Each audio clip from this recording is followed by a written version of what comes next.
એક સમયે સમાજ એવી વિચારધારા સાથે જોડાયેલો હતો કે દીકરીને મર્યાદામાં જવું જોઈએ, તેને ઘરની બહાર ન જવું જોઈએ. તેના પર બહુ બધા પ્રતિબંધો હતા. પણ ધીમે ધીમે વિચારધારામાં સમય સાથે બદલાવ આવ્યો. તે બાદ દીકરીઓને સ્વતંત્રતા આપવામાં આવી. દીકરીઓ પોતાના પગ ઉપર ઊભી શકે તેના માટે વ્યવસાયથી લઈને સામાજિક લેવલે તેને ઉચ્ચ સ્થાન આપવામાં આવ્યું. હવે પરિસ્થિતિ એવી સર્જાય છે કે દીકરી અથવા સ્ત્રીઓને આપવામાં આવેલી સ્વતંત્રતાએ સ્ત્રી જાત માટે અનેક મોટા પડકારો ઉભા કર્યા છે. સ્ત્રીને મળેલી સ્વતંત્રતા તેના માટે ઘાતક સાબિત થઈ રહી છે. નમસ્કાર, BS9 TV ન્યૂઝમાં આપની સાથે હું ભગવતી વિશાવડિયા. છેલ્લા કેટલાય સમયથી દુષ્કર્મના કેસોમાં સતત વધારો થઈ રહ્યો છે. સ્ત્રી સુરક્ષા પર અનેક સવાલો ઉઠી રહ્યા છે, કારણ કે હવે ઘરમાં જ સ્ત્રી કે ઘરની બહાર પણ સ્ત્રી સુરક્ષિત નથી. એક બાદ એક એવા કિસ્સાઓ સામે આવી રહ્યા છે ત્યારે પ્રશ્ન થાય કે કાયદો અને વ્યવસ્થાનો ડર તો ઠીક, પણ હવે માનવતા માણસમાં 1% પણ નથી રહી. આજે વાત કરવી છે કુમળા ફૂલ જેવી 19 વર્ષની દીકરીની. સુરતની 19 વર્ષની એ દીકરીએ આપઘાત કરી લેતા સમગ્ર રાજ્યમાં ચકચાર મચી ગઈ છે. સુરતના કતારગામ વિસ્તારમાં રહેતી 19 વર્ષીય પાટીદાર શિક્ષિકાએ ઘરે ગળા ફાંસો ખાઈને આપઘાત કર્યો છે. દીકરી આપઘાત કર્યા બાદ પિતા સહિતના પરિવારજનોમાં ખૂબ જ આક્રંદ ફેલાયો છે, કારણ કે એ યુવતીએ જે આપઘાત કર્યો છે તેનું જે કહેવાય છે કારણ છે એક યુવક છે. એક યુવક છે આ દીકરીને ત્રાસ આપતો હોવાનો આક્ષેપ તેમના પરિજનોએ કર્યો છે, જેથી પિતાએ કહેવાય છે કે દીકરીને આપઘાત કરવા મજબૂર કરવાનો આક્ષેપ એ યુવક ઉપર કર્યો છે અને તેના પિતા છે તેના વિરુદ્ધ દુષ્પ્રેરણાનો ગુનો પણ નોંધાવ્યો છે, જેથી સિંગલપોર પોલીસ દ્વારા આ મામલે વધુ તપાસ હાથ ધરવામાં આવી છે. ખાનગી ટ્યુશનમાં શિક્ષિકા તરીકે ફરજ બજાવતી 19 વર્ષીય શિક્ષિકાએ આપઘાત કરતા ગમગીની છવાઈ ગઈ છે અને અસામાજિક તત્વોના ત્રાસને કારણે આ શિક્ષિકાએ પોતાના જ ઘરે ગળા ફાંસો ખાઈ લીધો છે. પાટીદાર સમાજમાં મામલે ભારે અગ્નિ જેવી સ્થિતિ છે. માત્ર 19 વર્ષની દીકરીએ ગળે ફાંસો ખાઈ લેવો પડે તે હદે કેટલાક અસામાજિક તત્વો તેને પરેશાન કરી છે. આ અંગે પાટીદાર અગ્રણી વિજય માંગુકિયાએ મુખ્યમંત્રીને પત્ર લખ્યો છે અને તાત્કાલિક તથા કડક કાર્યવાહીની માંગ કરી છે.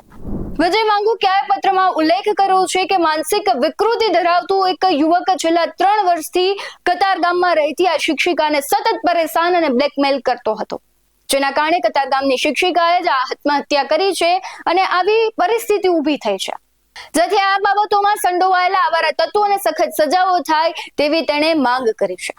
સરકાર સખત કાર્યવાહી કરે તેવી સમગ્ર પાટીદાર સમાજ પણ લાગણી અને માંગણી વ્યક્ત કરી રહ્યો છે. જો કે સૌથી ચોંકાવનારી બાબત એ છે કે યુવતીના પિતા દ્વારા યુવકના પિતાને પણ જાણ કરવામાં આવી હતી.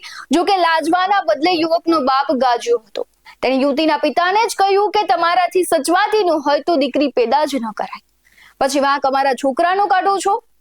યુવતીના પિતા અનુસાર છેલ્લા 6 મહિનાથી યુવકનું ટોર્ચર એટલું વધી ગયું હતું કે તે ડિપ્રેશનમાં સરી પડી હતી. આખરે તેણે આ પગલું ભર્યું. સભ્ય સમાજમાં બનતી આવી ઘટનાઓ છે તે કાળા કલંક સમાન છે. સમગ્ર ઘટનામાં દીકરીને બ્લેકમેલ કરી આત્મહત્યા માટે મજબૂર કરનાર પિતા પુત્ર પર ગુનો દાખલ થયો છે. ત્યારે સમગ્ર મામલે પાટીદાર અગ્રણી અલ્પેશ કથિરિયા તથા દીકરીના પરિજનોની પ્રતિક્રિયા આવે છે તેના પર નજર કરીએ. વિજય માંગુકિયા ચોક્કસ દેખો, કતારગામ વિસ્તારની અંદર આમ તો સમગ્ર ગુજરાતની અંદર આ પ્રકારની ઘટનાઓ બનતી હોય છે, વારંવાર બનતી હોય છે. ત્યારે આ ચિંતાનો વિષય એ છે કે જે દીકરીઓને આ રીતે ટાર્ગેટ કરવામાં આવે છે, સ્પેસિફાઈ ટાર્ગેટ કરવામાં આવે છે, ત્યારે ચોક્કસ આમાં દંડાત્મક કાર્યવાહી થવી જોઈએ અને સમાજની અને આખા સમગ્ર કોઈ પણ સમાજની દીકરી હોય ત્યારે આની અંદર સરકારે અને તંત્રએ ચોક્કસ રીતે દંડાત્મક પગલાં લેવા જોઈએ અને આવા નરાધમો જે વારંવાર આવા ગુનાહિત પ્રવૃત્તિ કરીને કોર્ટમાંથી છૂટી જતા હોય છે ત્યારે ચોક્કસપણે હું એવું કહીશ કે કોર્ટના દરવાજા ગમે એટલા ખડખડાવે પણ આ કોર્ટના માધ્યમથી છૂટવા ન જોઈએ અને એવી પોલીસ કાર્યવાહી કરે કે જેલની અંદર આ સડીને મરવા જોઈએ આવા નરાધમો. મુખ્યમંત્રીશ્રીને આપના માધ્યમથી અને તંત્રને એટલું કહેવા માગીશ કે જે પ્રકારે વ્યાજ વટાનો જે ચોક્કસ યુવાનોને વ્યાજના વિચક્રમાં જે ફસાવાના પ્રયાસો કરે છે ને એ સફળ પણ થાય છે અને ટ્યુશન ક્લાસીસ હોય કે સ્કૂલ કોલેજો હોય ત્યાં ચોક્કસ આવા રોમિયોગીરી કરી અને કાળા કાચની ગાડીઓ રાખી અને ભાડે આપવાનું કામ કરે છે. બધા વિસ્તારોની અંદર આ પ્રકારના કૃત્યો થઈ રહ્યા છે. ત્યારે કાળા કાચની ગાડીઓ ભાડે આપે છે. શરૂઆતમાં રોકડેથી ભાડે આપે છે અને પછી ડાયરી બનાવીને 10% લેખે વસૂલ કરવામાં આવે છે. જો એ વસૂલાત ન કરે તો ઘરે કહી દેવાની ધમકી પણ યુવાનોને આપવામાં આવે છે. એવા અનેક કિસ્સાઓ બન્યા છે. ત્યારે ચોક્કસ આ બાબતે સરકાર અને તંત્ર ધ્યાનમાં લે એના માટે લોકજાગૃતિ માટે અમારો સઘન પ્રયાસ છે. અને પાટીદાર સમાજ વતી અમે એટલું કહેશું કે આ દીકરીને આ પૃથ્વીનો કોઈ માણસ ન્યાય નહીં આપી શકે, પરંતુ ચોક્કસ રીતે આ જે નરાધમો આની પાછળ જે મરણ જનારની પાછળ જે આરોપીઓ છે એમને ચોક્કસ રીતે દંડાત્મક પગલાં લેવાય અને સૌથી વધારે એમના ઉપર જેલનો હવાલો મળે એવી અમારી આશા અપેક્ષા છે. ચોક્કસ છેલ્લા 6-1 મહિનાથી માનસિક રીતે અપસેટ હતી. એમના ફાધર અને એમના મધર, મતલબમાં એમના જે જન્મદાતા છે એમના માધ્યમથી ખૂબ પ્રેમ આપવામાં આવતો હતો અને લગભગ આ રવિવારે આ સુસાઇડ કર્યા બાદ એ પહેલાં નક્કી કરવામાં આવ્યું હતું કે તમારા માટે ગાડી એક બાઇક લેવાની છે દીકરી માટે, અને ચોક્કસ એને પ્રેમથી અને હેતાળથી રાખતા હતા માતા પિતા. પરંતુ ક્યાંક ને ક્યાંક પેલો નરાધમ એને માનસિક ટોર્ચરિંગ કરતો હોય, કદાચ પૈસાની માંગણી પણ કરતો હોય અને પૈસા દીકરી ન આપી શકી હોય એના માટે કદાચ આ કૃત્ય કર્યું હોય એવું ચોક્કસ લાગી આવે છે. અને સમાજની માંગણી છે કે આવા નરાધમો સામે કડકમાં કડક પગલાં લેવામાં આવે. મારો પરિચય રમેશભાઈ શ્યામજીભાઈ વાવડિયા અને આ મારો કજીન ભાઈ છે રજનીભાઈ ગંગાસભાઈ વાવડિયા. બરાબર. બનાવ એવો બન્યો કે મને તો આ વાતની કાલે જ જાણ કરી. આને પહેલાં જો અમારા ભાઈએ કદાચ મને જાણ કરી હોત ને તો આ ઘટના ત્યાં સુધી પહોંચે જ નહીં.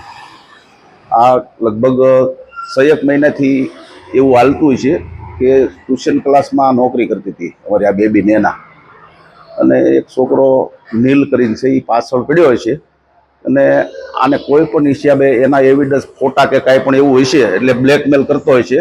અને એક વખત એનો ઘરે આવીને ફોન પકડાઈ ગયો એટલે એણે પૂછ્યું કે તને કેમ આ છોકરો ફોન કરે છે, કે એને ફોટા મારે પાડી લીધા છે અને બ્લેકમેલ કરે છે. એટલે આણે તાના ટેસ્ટ ટ્યુશનમાંથી છોકરાના પપ્પાનો કોન્ટેક્ટ નંબર લઈ અને એને ફોન કરેલો કે તમારો છોકરો અવારનવાર આ છોકરી અમારી દીકરીની પાછળ જાય છે, હવે પછીથી ધ્યાન રાખજો આવું બને નહીં. કડક શબ્દમાં એણે કીધેલું. પણ એને એવું થયું રજનીને કે ભાઈ હવે આપણે આમનામ બંધ થઈ જતું હોય કોઈને જાણ કરવી નહીં. બરાબર છે.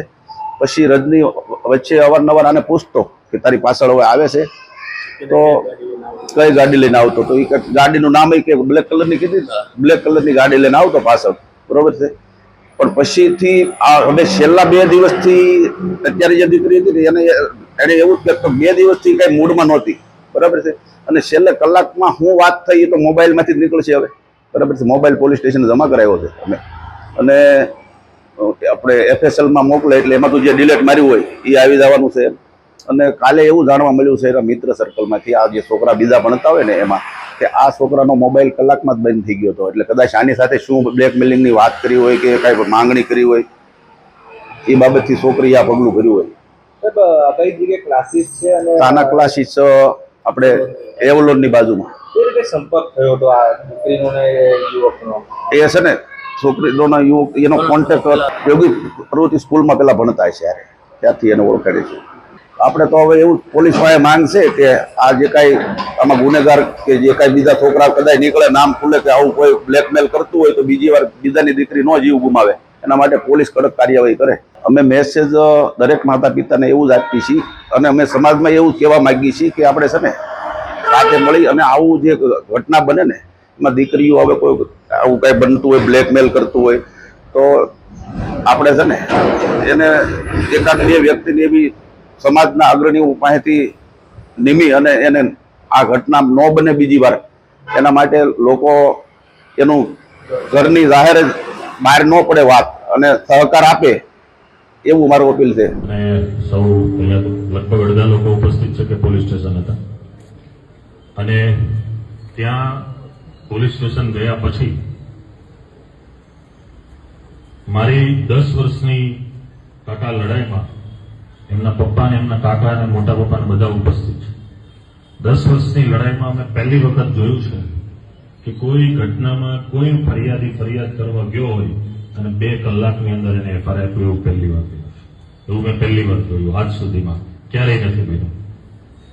હવે પ્રશ્ન એવો આવે છે કે એટલી બધી પોલીસ છે, એટલા બધા લોકો છે, એટલું બધું સારું તંત્ર છે, આવડો મોટો સમાજ છે, તો આવી ઘટના કેમ બને છે? આજે અમે જયારે સવારે કાકાને મળ્યા અમે પૂછ્યું કે તમે 6 મહિના પહેલા દીકરીએ કીધું કે આ વ્યક્તિ મને આમ કરે છે, તમે ત્યારે કેમ પગલા ન લીધા? એમના પિતાનો જવાબ હતો, સાંભળો જવાબ, સૌને સાંભળવા જેવો છે, કે દીકરી 19 વર્ષની છે, મારી દીકરી બાકી છે, એનો સંબંધ જોવાનો છે, કાલે લગ્ન કરવાના છે, દીકરીને બહાર જાય છે, નોકરી કરે છે, હું કેમ આ બધું બધા સમક્ષ કહું? પહેલા ડર કાઢી નાખો. જો આ ઘટના ઘટી તો એ આ વાત બહાર આવી છે. આ ઘટના ન ઘટી હોત તો આ વાત એ 6 મહિના પહેલા બહાર આવી ગઈ હોત, પણ વાત બહાર આવે છે. તમે સમાજનો ડર છોડી દો. કોઈ સમાજની એવી તાકાત નથી કે તમારા ઘરનું ગયેલું પાત્ર પાછું લાવી દે. કોઈની તાકાત નથી. આપની કાકાની સાથે અમે વાત કરી, કાકાએ કીધું કે 2 દિવસથી મને લાગતું હતું કે બિચારી કંઈક મૂંઝાય છે, પણ એક પિતા તરીકે સવારથી સાંજ પોતાના ધંધામાં હોય, સાંજે ઘરે આવે, દીકરી એના કામમાં હોય, પૂછી ન શકાય. આજે આપણને આક્રોશ છે ને હોવો જોઈએ, અને હું તો કહું છું કે આ આક્રોશ ખૂબ ઓછો છે. આવતીકાલે કોઈ સુરતની નહીં પણ ગુજરાતની દીકરીને એમ અહેસાસ થાય કે ભવિષ્યમાં ક્યારે આવું ન બને ને એવો દાખલો કાલ બેસવો જોઈએ.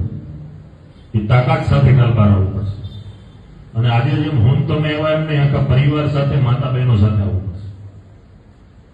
કે આ કૌટુંબિક લડાઈ છે. આ માત્ર પુરુષો 50,000 કે 10,000 રોડ પર આવી જશે ને સુધારો થશે એવું નથી. દરેક લોકોએ બહાર આવવું પડશે. આજે એક પિતા તરીકે 4 થી 5 કલાક પોલીસ સ્ટેશન રહીને એના ઉપર જે વીતી હોય છે, એનું બાળક સાથે હોય, એનો દીકરો હોય, એના ભાઈઓ હોય, ઘરે મહેમાનોના ફોન આવતા હોય, અને છતાંય અડગ મન સાથે ખૂબ મજબૂતાઈથી આખા નિવેદનો લખાવવાની જે આખી પ્રક્રિયા છે ખૂબ અઘરી છે. અહીંયા સ્ટેજ ઉપર તો માઇક આપો એટલે તમે બોલી જાઓ, પણ એફઆરઆઈ કરવી, જુબાની આપવી, કાલ સવારે કેસ ચાલશે, કોર્ટમાં ઉભું રહેવું ખૂબ અઘરું હોય છે. અને આ પરિવારને કોઈ આર્થિકતાની જરૂર નથી, કોઈ મદદની જરૂર નથી, માત્ર ને માત્ર જરૂર છે આખા ગુજરાતના સભ્ય સમાજના મોરલની જરૂર છે. અને માણસનું, પરિવારનું મોરલ ક્યારે વધે કે એને કોઈ ઓળખતું નથી, એને કઈ ખબર નથી કોણ છે, શું છે, ક્યાંના છે, કયા ગામના છે, કેવા છે, શું કમાય છે, નથી કમાતા, કઈ જાણ્યા વગર કોઈ તમારે આંખનો સંબંધ નથી, અને આવતીકાલે તમે તમારા મિત્ર મંડળ સાથે ત્યાં હાજર રહ્યો ને એનાથી એની તાકાત વધશે, અને પ્રેરણા મળશે, અને ખબર પડશે કે આ તમામ લોકો અમારી સાથે છે. હું જે વિસ્તારમાં રહ્યો છું, જે ગામથી આવું છું, તાલુકો છે, સૌરાષ્ટ્ર છે, અહીંયા સુરતમાં વસતા લોકો છે, 400-500 કિલોમીટરથી દૂર આવીને આપણે આર્થિક રીતે સદ્ધર થયા છીએ, એનાથી ડબલ સામાજિક રીતે આપણે ખાડામાં ગયા છે. આનાથી તો આપણી વ્યવસ્થા ખૂબ સારી હતી કે નાનો મોટો પ્રશ્ન હોય તો 5 વડીલ ઉંમરના, 50-60 વર્ષ ઉંમરના વડીલો બેસતા અને આંખમાં આંખ નાખીને કહી દેતા કે બીજી વાર થવું ન જોઈએ, તને નાત બરોબર ગામ મુકાઈ દેવું.